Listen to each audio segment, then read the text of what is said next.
Please, don't send me to him. I am a coward. Of all the truths I have ever spoken, this one cuts the deepest. My father's voice still echoes in my dying thoughts. The blood-born king will honor the bargain. He must. But what father truly understood the price of the bargain he made was not gold or land. It was me. They called him the Cruel One. King Theron Ashenfell, ruler of the Northern Territories, the wolf who walked in darkness. 3 brides had entered his fortress. 3 brides had vanished, leaving nothing behind but whispers and bloodstains the servants could never quite scrub away. Tonight, I would be the 4th. What I did not know, what I could not possibly have known as I stood trembling in that wedding gown of silver and ash, was that the monster everyone feared was not cruel at all. He was cursed, and the secret he guarded behind those obsidian walls was not his darkness. It was his light, and my arrival would either save him or destroy everything he had sacrificed a lifetime to protect. The branding ceremony happened at dawn. Elira Vex, daughter of a minor border lord, barely worth the ink used to record my birth. That was how Lady Cassia Thornmere introduced me to the court, her voice dripping with false sympathy as 300 pairs of eyes turned to examine the bargain bride. How tragic, Cassia continued, circling me like a vulture assessing carrion. Her crimson gown whispered against marble floors that had likely cost more than my father's entire estate. To be given away like livestock. Tell me, dear, did your father at least get a good price? Laughter rippled through the gathered nobles. Not loud, never loud. These wolves were too refined for that. Just soft, cutting chuckles that sliced deeper than any blade. I kept my chin level. My father had taught me that much before the sickness took him. The bargain was made to save 300 lives, I said quietly. I consider that price enough. 300 peasants. Lord Matthias Darkwater stepped forward, his silver ceremonial armor catching the light from the floor-to-ceiling windows. He was the king's cousin, second in line to the throne, and his disdain for me radiated like heat from a forge. Hardly worth trading for a king's bride, especially one without even a basic awakening. My cheeks burned. There it was, the truth that made me worthless in their eyes. At 18, I still had not experienced my first shift. While every other wolf in this room could call upon their beast, could feel the surge of power and primal strength that came with their birthright, I remained stubbornly, humiliatingly human, incomplete, broken.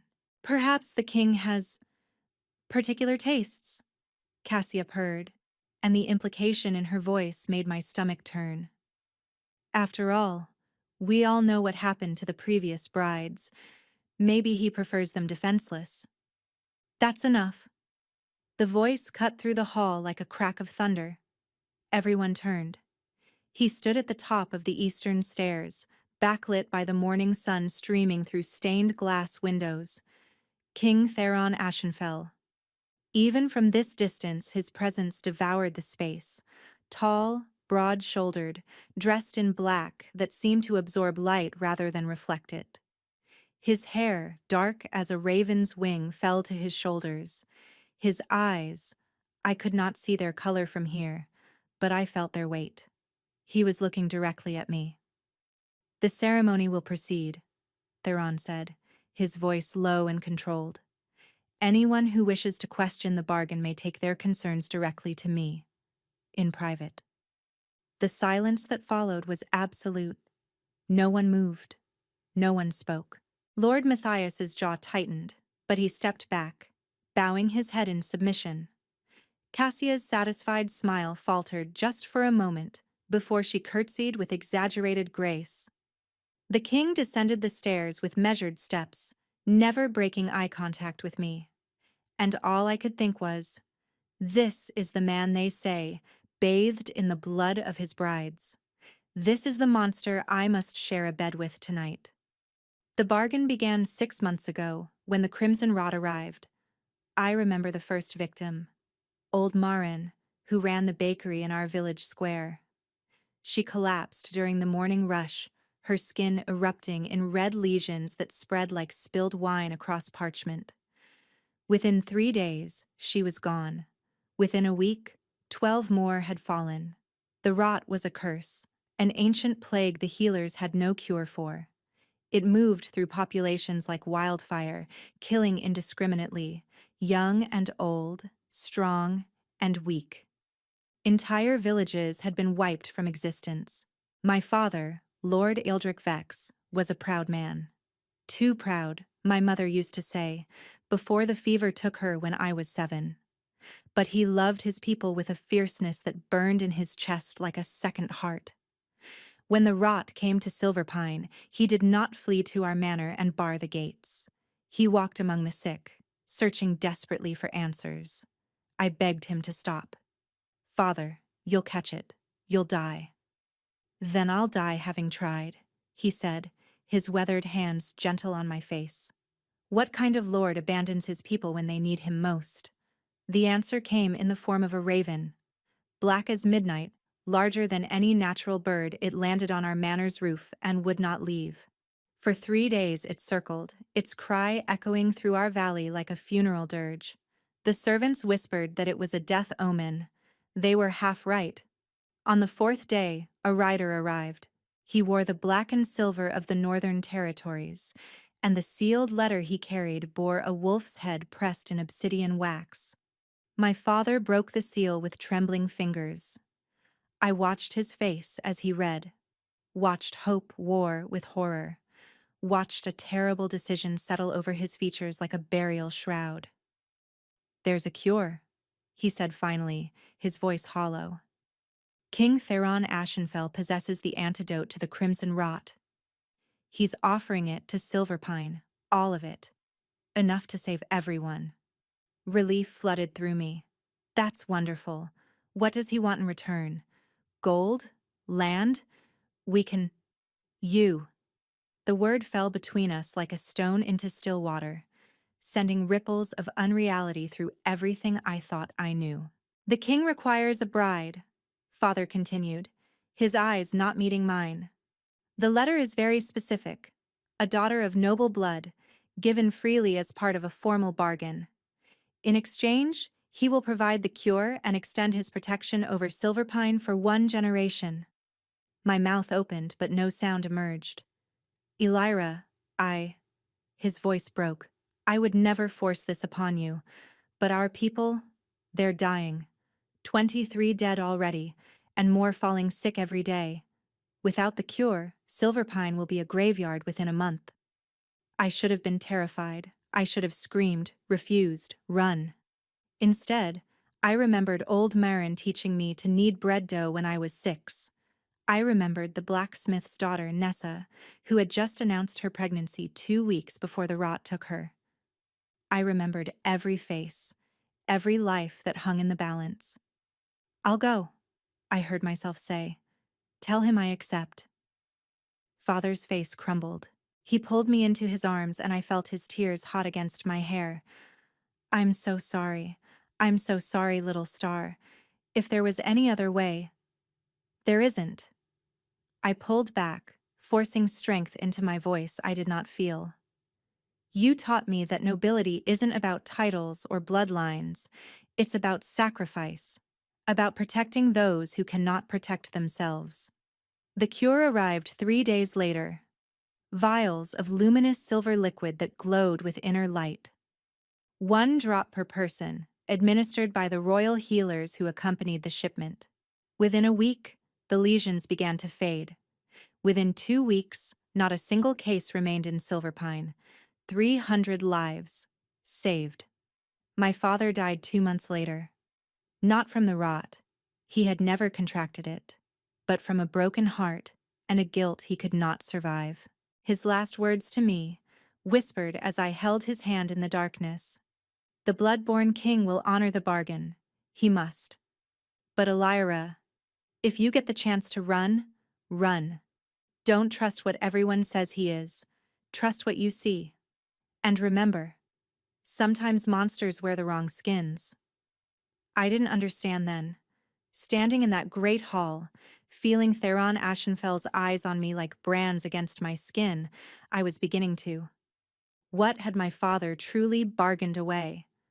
And what had the cruel king actually purchased with his miraculous cure? The answer, I would learn, was far more complicated than either of us could have imagined. The king's castle was a maze of contradictions. Silent guards escorted me through endless hallways lit by blue-flamed torches, but it was the flowers that confused me most. Night-blooming moon willow cascading from every alcove, their silvery petals releasing scents like honey and starlight. "They're his mother's favorite," a voice said behind me. I spun to find a young woman with auburn hair. "I'm Nissa, your lady's maid. Queen Meredith passed 12 years ago, but the king tends the gardens himself. Every evening. He says it helps him remember what's worth protecting." That image refused to align with the cruel king of legend. "The previous brides?" I asked. "What really happened?" Nisa paled. "My lady, I shouldn't—" "Please. Tonight I share his bed. Don't I deserve to know?" She was silent then. "They say he killed them, that any woman who shares his chamber doesn't survive until dawn. But—" she bit her lip. "I've served here 5 years. I've seen the king angry, grieving, and exhausted, but never cruel. Not once." "Then where did they go?" "I don't know. But the king locks himself in the tower room every night. And on the mornings after the brides disappeared, his eyes—" She shuddered. "He looked like a man who'd lost everything he'd tried to save." Footsteps echoed. Nisa hurried away. I found my chambers easily, luxurious beyond anything I'd known. Windows overlooking mountains, a 4-poster bed draped in midnight blue silk. On the bed lay a nightgown of white lace. For tonight. My hands trembled. Somewhere in this castle, Theron Ashenfell was preparing. Was he sharpening a blade? Or was he, like me, wondering how this would end? The sun dipped below the mountains, painting the sky blood red. They say he killed his last 3 brides. But Nissa's words echoed louder. He looked like a man who'd lost everything he'd tried to save. What if the monster everyone feared was just a man bearing an impossible burden? And what if that burden was about to consume me too?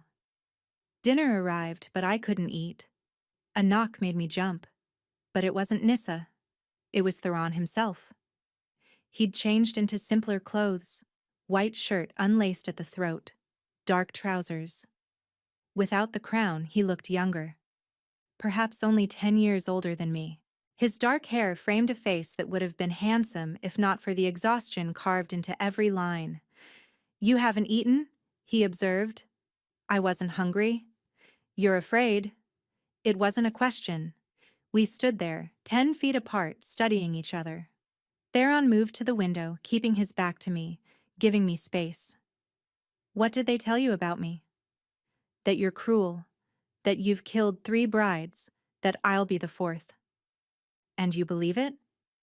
"I don't know what to believe." The words burst out. "You saved my village but demanded me in return. You tend gardens but lock yourself in towers. You let your court mock me but intervene before they draw blood. You're either the most complicated monster I've ever met or—" He turned and I finally saw his eyes clearly, gray as storm clouds, devastatingly sad. "Or you're not a monster at all." Something shifted in his expression. "The truth is more complicated." He moved closer.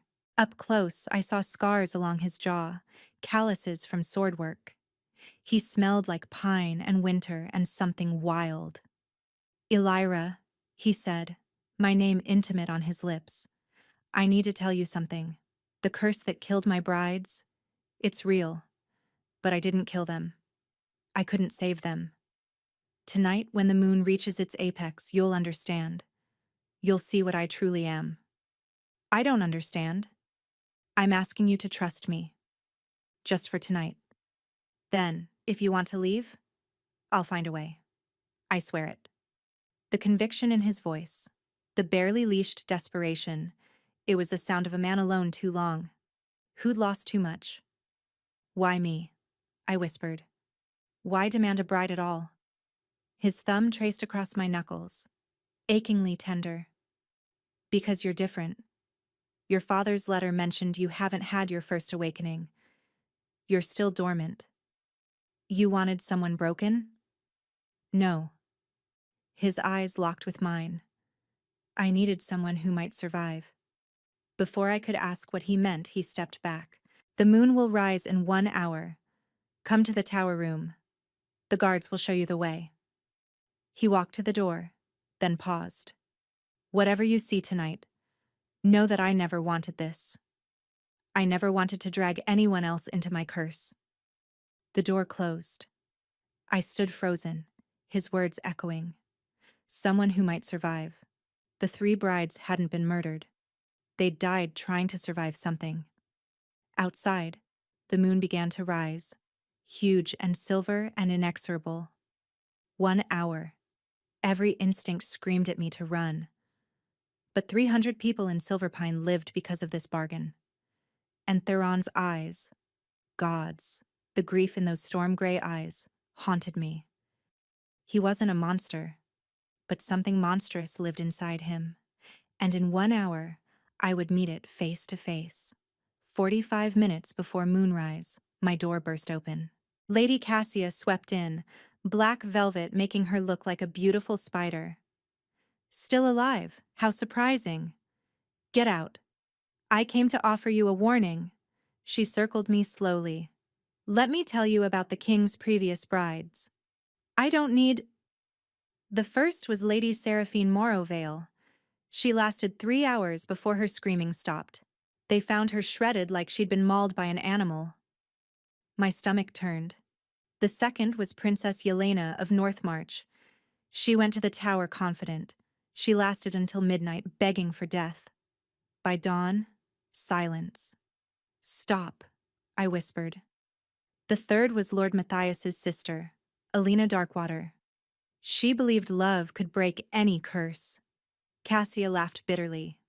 She was wrong. They found her nightgown soaked in blood, but her body never recovered.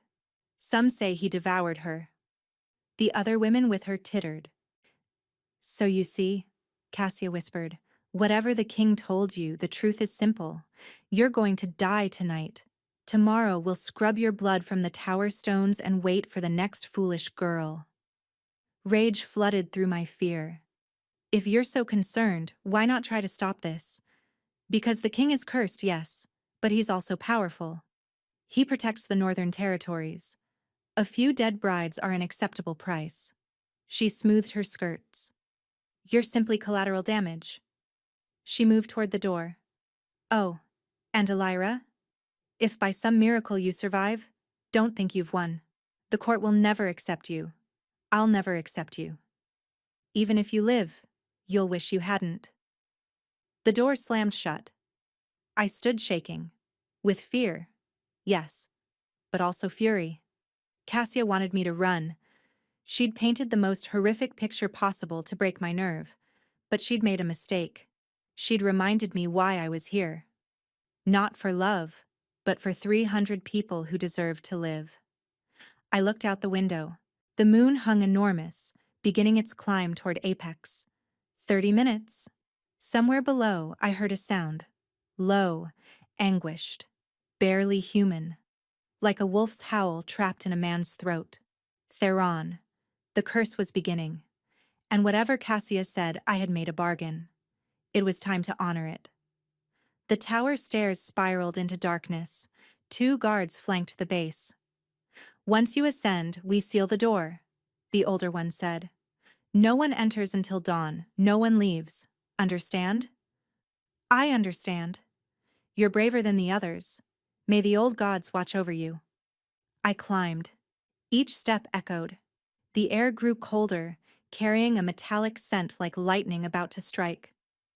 The stairs ended at a door reinforced with silver, covered in glowing runes. I pushed it open. The tower room was circular, vast, with windows open to the night.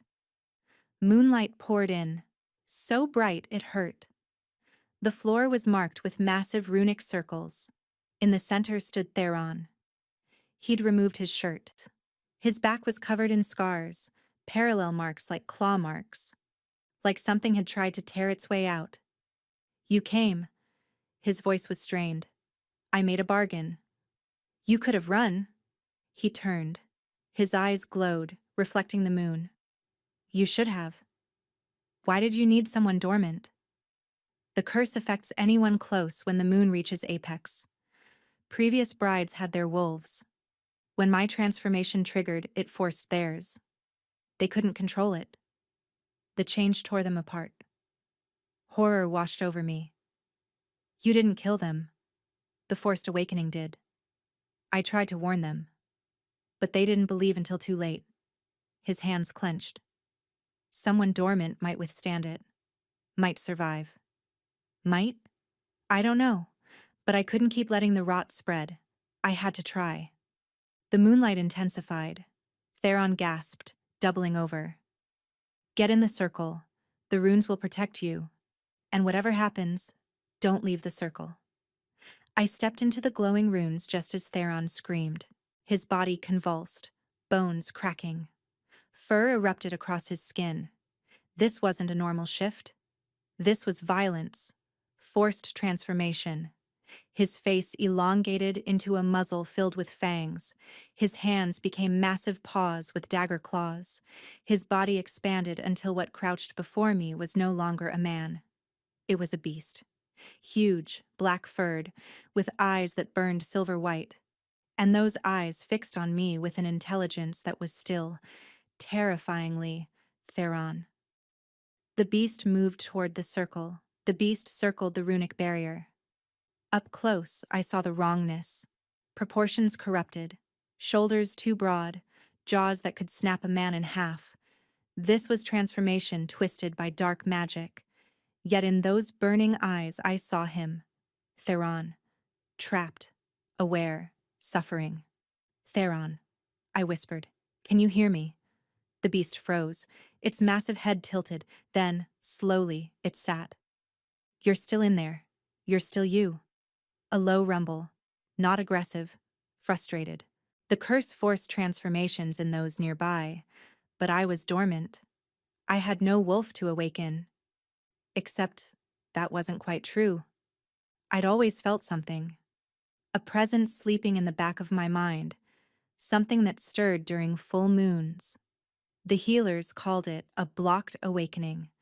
And right now, with the curse flooding the room, that presence was stirring. Heat bloomed in my chest.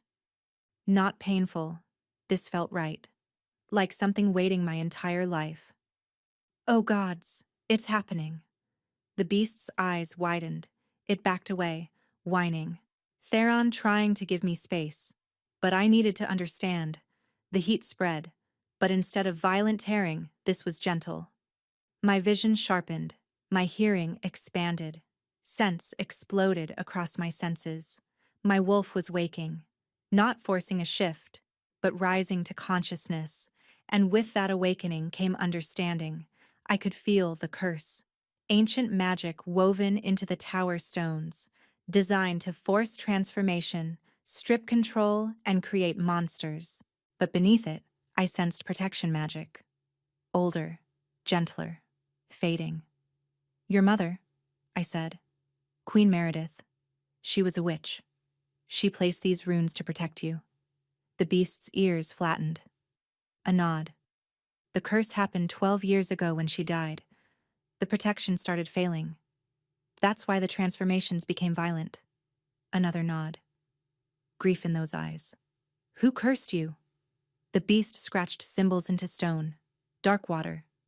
Matthias. Your cousin cursed you? More scratching. Revenge.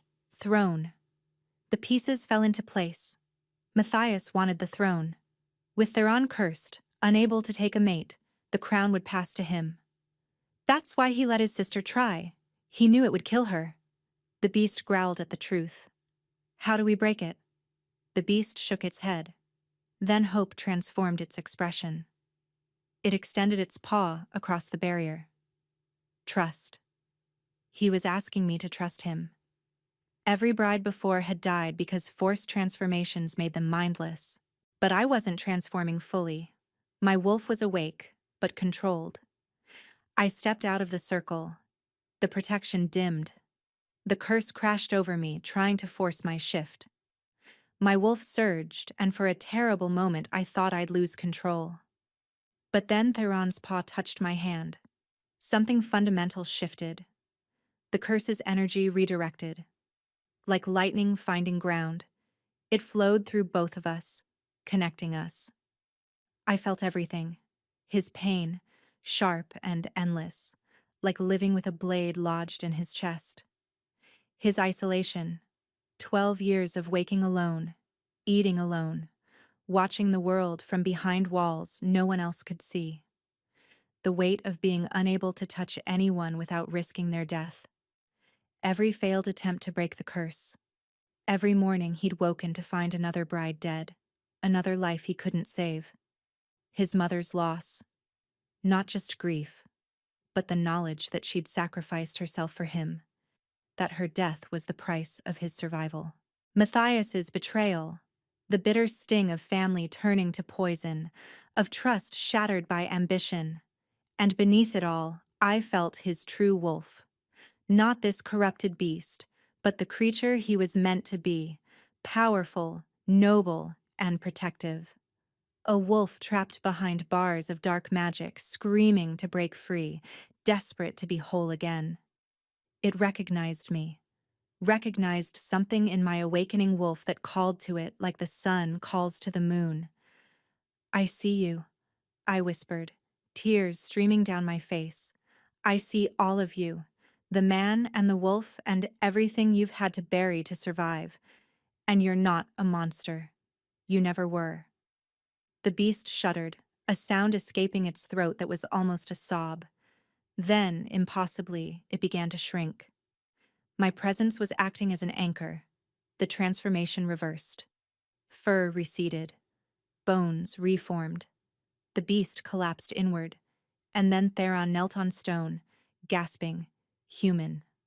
But the moon still hung at apex. He shouldn't have been able to change back. How? How? Theron looked at his hands, at me, disbelief in his eyes. "We're connected now. Your curse, my awakening, they're tangled together. You're not just surviving it, you're changing it." A sound shattered the moment. Footsteps, shouting. "Someone broke the seal," Theron said. "No one should be able to enter until dawn." The door exploded inward. Matthias stood there with guards, his face twisted with rage. Behind him, Cassius smirked. "I knew it," Matthias snarled. "Guards, seize the king. He's murdered another bride." "I'm not dead," I said, stepping forward. "Not yet. But when you do die, the council will remove Theron. Except I'm not going to die." I took Theron's hand. "The curse didn't kill me. I survived. And I'm going to help him break it." The look on Matthias's face was almost worth every terror of the night. "You're making a mistake," Matthias said, uncertainty creeping into his voice. Am I?" I kept my hand locked with Theron's. "You look worried, almost like you didn't expect me to survive." "This proves nothing," Cassia started. "Enough." Theron's voice cut like a blade. "Matthias, did you really think I didn't know?" Matthias paled. "Know what?" "That you cursed me? 12 years ago, you hired a dark witch to corrupt my bloodline. You thought with me unable to take a mate, the crown would pass to you. That's insane. You have no proof." "I have your sister's diary. Alina discovered what you'd done. That's why she insisted on being the third bride. She thought breaking the curse would prove your treachery. You murdered your own sister through your ambition." The color drained from Matthias's face. "The guards are loyal to the crown, not you," Theron continued. "They came because they heard the commotion. Isn't that right?" The older guard stepped forward. "Yes, Your Majesty. Lord Matthias claimed you were in danger." "The only danger," I said, "was that I'd survive. That's why Cassia tried to frighten me. Why you broke the seal early, to catch Theron mid-transformation. Cassia's mask shattered. You should be dead. All of you. She cut herself off. All of us? Theron's eyes narrowed. You both knew what would happen. You sent them to die anyway. They were necessary sacrifices. Matthias dropped pretense. To prove you're unfit to rule. Except I can control it now. Theron pulled me closer, power surging through our connection. Illyra anchored me.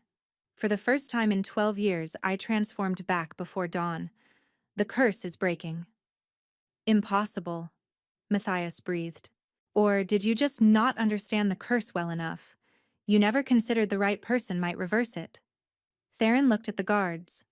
Take them. They'll be tried for treason and the deaths of 3 women. Guards moved forward. Matthias drew his sword but was outnumbered. After a tense moment, he let it fall. This isn't over, he snarled as guards seized him. The curse is still there. You'll never be free. Never is a long time, Theron interrupted. And I've just learned impossible things can happen. He looked at me, warmth in his eyes. Take them to the cells. As they were dragged away, silence fell. The moon had moved past apex. The curse's energy was fading. You saved my life, Theron said quietly. You saved my sanity. You saved my village. 300 lives for one night seems fair. It was never meant to be one night. He tucked hair behind my ear, gentle despite the calluses. The bargain was for a bride, a queen. I know you came out of duty, but I chose to step out of the circle, I interrupted. I chose to trust you. I chose to stay. Those weren't duty. Those were choices I made because the monster everyone fears is just a man who's been fighting alone too long. The smile that broke across his face was like sunrise. Then perhaps we should discuss the terms of this bargain. Agreed, but first, explain something. When we touched, I felt your true wolf. Why? Theron's expression shifted. Because you're not just dormant. Your wolf is blocked by ancient magic placed on your bloodline. He paused. You felt my wolf's true nature, didn't you? I nodded. It felt different. Older. More powerful. Because it's not a normal wolf. My father's bloodline carries something hidden for centuries. I'm what the ancient texts call Shadowborn, a wolf descended from the first pack, who could walk between light and darkness. The word sent a shiver through me. What does that mean? It means my wolf has abilities normal wolves don't. It's why Matthias feared me, and why you could anchor me. Whatever blocks your wolf responds to Shadowborn bloodlines. I think you were meant to find me. Before I could ask more, his expression changed. Illyra, your wolf. It's not just awakening, it's manifesting. I turned to look at my reflection. My eyes, normally brown, now glowed gold. Pure, radiant gold. The connection between us ran deeper than either of us had understood. Dawn broke in shades of amber and rose. We'd spent the remaining hours in the tower, neither willing to leave where everything had changed. Theron fetched blankets, and we sat by the windows, watching the moon descend, talking. Tell me about the gardens, I said. He told me how his mother taught him to cultivate moon willow, how the flowers bloomed under starlight, how tending them kept him grounded. His voice grew soft when he spoke of her. She knew maintaining the protection magic was killing her, but she refused to stop because it kept me safe. In the end, she chose me over herself. That's what parents do, I said quietly. They choose their children over their own lives. Theron looked at me with understanding. Your father's bargain. You resented him. No. I resented myself for not being valuable enough that someone would want me for my own sake. Illyra. Theron turned to face me fully. I didn't choose you because of the bargain. Your father's letter described you as brave and clever and stubborn.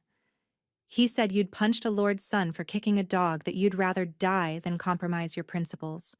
That's who I needed. Not someone defenseless, but someone strong enough to face a monster and not flinch. I flinched plenty. But you didn't run. That's the difference. As the sun climbed, I felt the connection between us growing stronger. I could sense Theron's emotions as if they were my own. Can you feel it? I asked. The bond? Yes. It's called a mate bond. Rare, even among wolves. When two people are truly meant for each other, their souls recognize it. But we barely know each other. Knowing someone's history isn't the same as knowing their soul. His gray eyes held mine. Through the bond, I see your heart. And if you're feeling what I'm feeling, you know mine too. I did. God's help me, I did.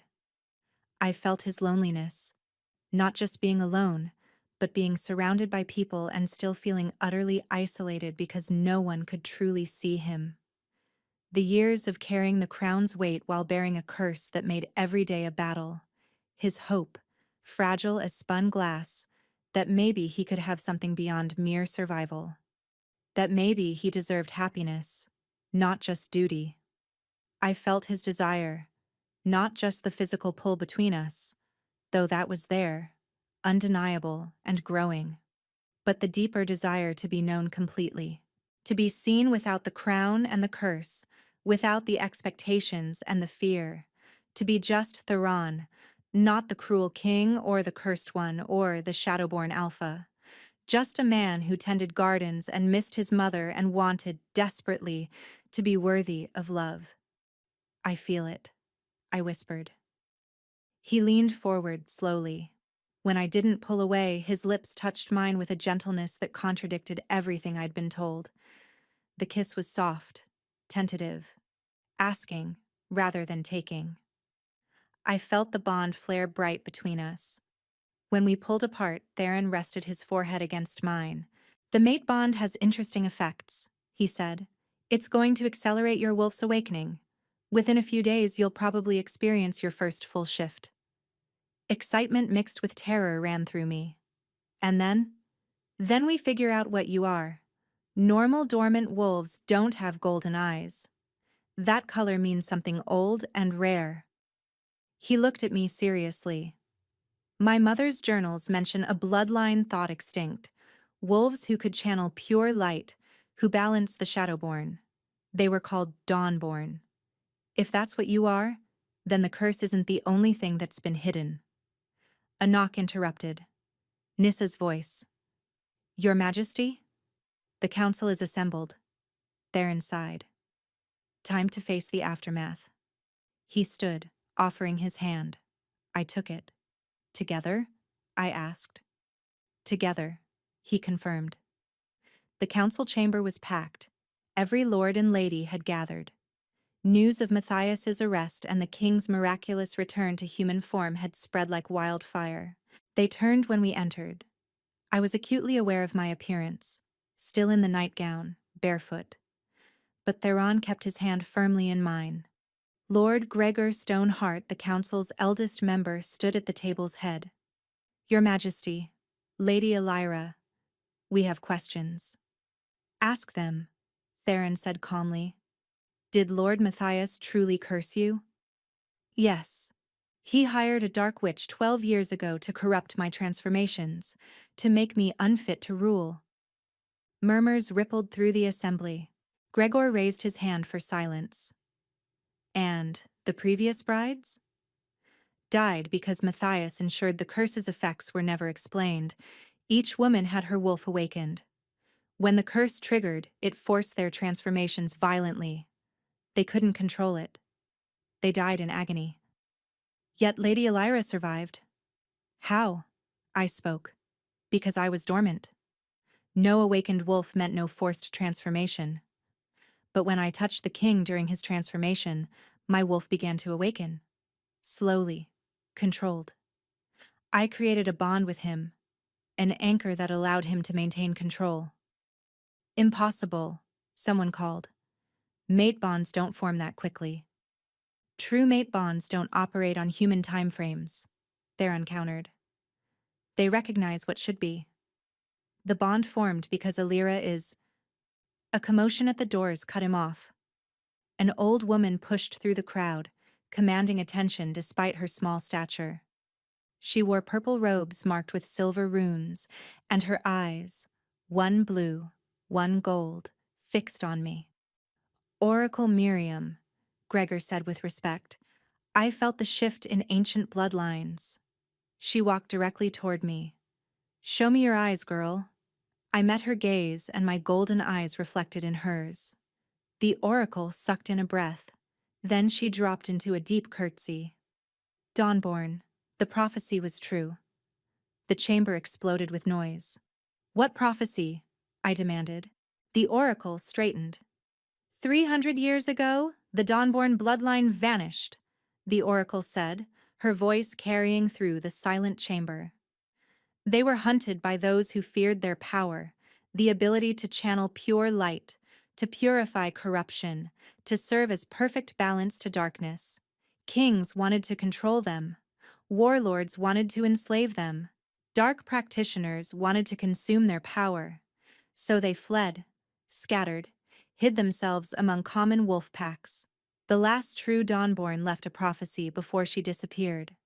That when the Shadowborn King faced his darkest hour, when corruption threatened to consume the light entirely, a daughter of the lost bloodline would awaken and restore the balance. She said the Dawnborn would know their destiny by the gold in their eyes and the warmth in their hearts. She said they would find their match in shadow, and together, they would remind the world what true balance looks like. My head spun. That's just a story. Explain your golden eyes. Explain how you anchored a Shadowborn king.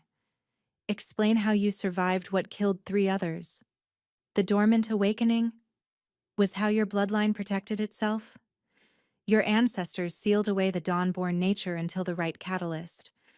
And that catalyst was him. She pointed at Theron, the Shadowborn king whose curse you were meant to break.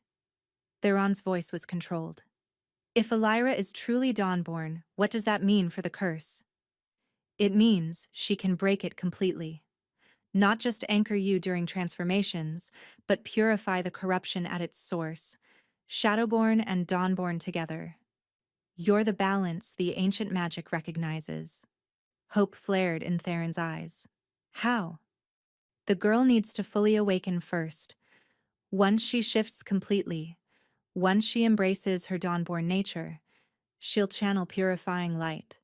Then, during the next full moon, you'll perform the bonding ritual. Your combined power will burn the curse away. The next full moon is in 2 days, someone noted. 2 days. 2 days to prepare, to learn what it meant to be Dawnborn. I looked at Theron. His expression asked, "Can you do this?"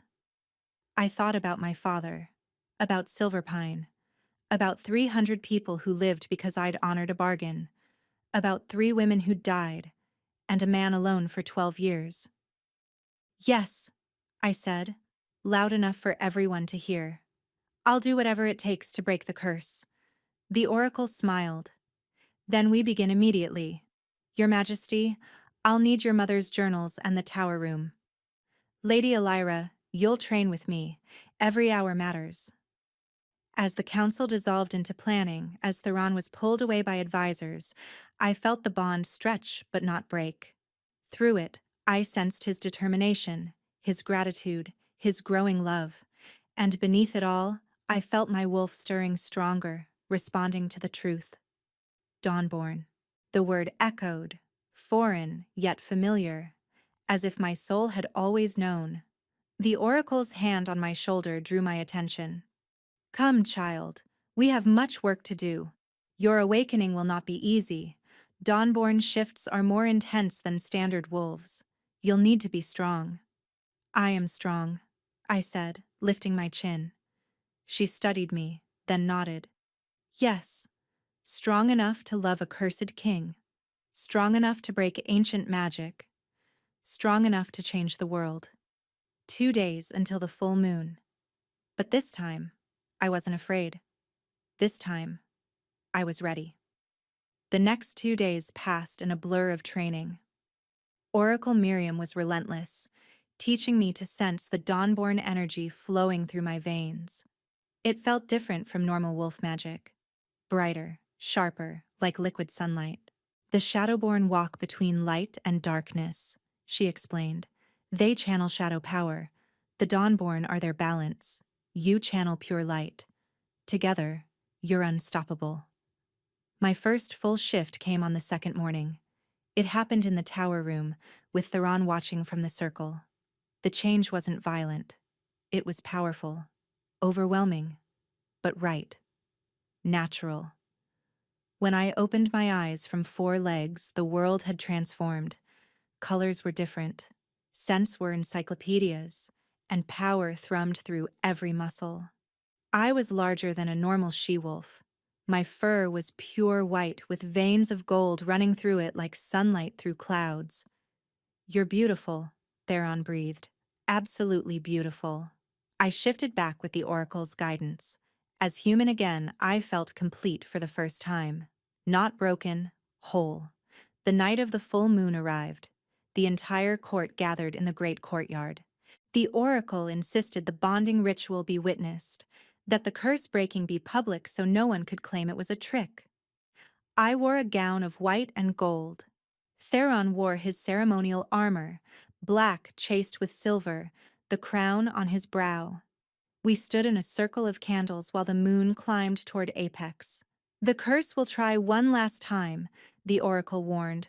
Hold on to each other, hold on to the bond. Let your combined natures, shadow and dawn, merge completely. As the moon reached its peak, I felt the curse activate. It crashed over Theron like a wave, trying to force his transformation. But this time, I was ready. I shifted simultaneously, my transformation smooth. Our wolves emerged together, and the bond blazed like a star going nova. Through the bond, I channeled dawnborn light into Theron's transformation. The corruption met the purifying power I poured through our connection.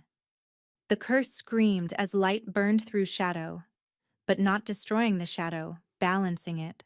Theron's wolf emerged fully for the first time in 12 years. Not a beast, not a monster, but a magnificent creature of power and grace. His fur was black as midnight with silver highlights, his eyes storm gray. He was huge, an alpha in every sense, but there was no wrongness now. Just pure, natural power. Our wolves touched noses, and the curse shattered. The sound was like glass breaking, audible to everyone. The dark energy that had hung over the castle for 12 years dissipated like smoke. And in its wake, the bond solidified into something permanent and unbreakable. We shifted back to human form together, collapsing into each other's arms. The courtyard was silent for 3 heartbeats. Then it erupted in cheers. Lord Gregor was the first to kneel. Hail the Shadowborn King! Hail the Dawnborn Queen! One by one, the entire court knelt. Queen. I met Theron's eyes, saw the question, and I nodded. The bargain had brought me here as payment for a debt, but what I'd found was something far more valuable. A purpose, a power, and a love written in the stars. 3 days later, we held a real wedding, not a bargain, but a choice. Silverpine sent representatives. The village thrived under Theron's protection. Nissa served as my maid of honor. Matthias and Cassia were tried and exiled, their titles stripped, their treachery exposed. Justice, if not quite vengeance. In the months that followed, as I learned to wield my Dawnborn abilities, and Theron led without the shadow of a curse, we discovered something the prophecy hadn't mentioned. The balance between shadow and dawn didn't just break curses, it strengthened both. Theron's control over his abilities grew, and so did mine. Together, we were more than the sum of our parts. On the anniversary of that first terrifying night, we returned to the tower room. The protection runes had been replaced with blessing runes. The moon willow still bloomed, tended now by both of us. Do you regret it? Theron asked, holding me close as we watched the moon rise. The bargain that brought you here? I thought about the frightened girl who'd climbed these stairs expecting death, hands trembling, heart racing with terror she'd tried so hard to hide. About 300 lives hanging in the balance, 300 people who would have died without the bargain. About my father's guilt, and the king's loneliness and the curse that twisted beauty into a weapon. No, I said, turning to kiss him. I don't regret a single moment. Because some bargains aren't about what you lose. They're about what you find.